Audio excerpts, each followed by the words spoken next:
Kasabay ng pagsisimula ng local campaigns, muling nagkasa ng Oplan Baklas ang COMELEC para sa mga illegal na material. Narito ang report ni JC Cosico.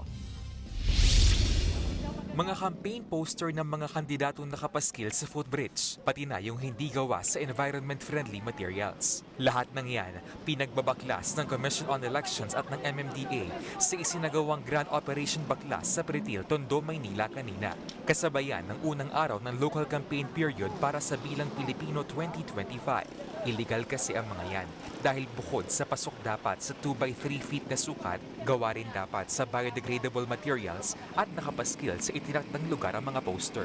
Sana pakiusap na lang kayo sa may-ari ng property at doon po kayo maglalagay ng mga campaign materials nyo. Ang atin lang pong pakiusap, kahit nasa private property, baka naman pwedeng malimit lang sa 2x3 yung mga ilalagay natin.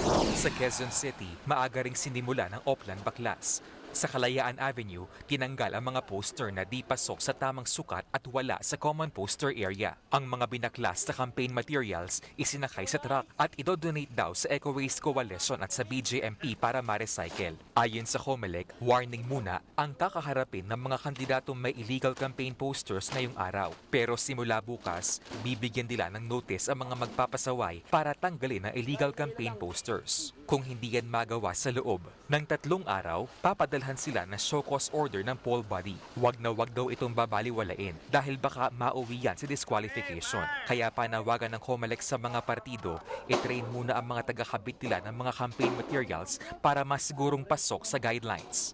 Kasi nga po, basta pinabayaan natin, talagang ilalagay yan kahit saan. At bilang panghuli, respeto lang po doon sa nakakabit na. Pag kami nakakabit na, hindi mo tatakpan o tatanggalin yung nakakabit na. Hindi po ba? Nauna yun eh. So dapat po, kahit dito sa panahon ng pangampanya, hindi tayo nagugulangan. Nakompleto na rin ng COMELEC ang pag-imprenta sa higit 68 milyong voter information sheet o VIS.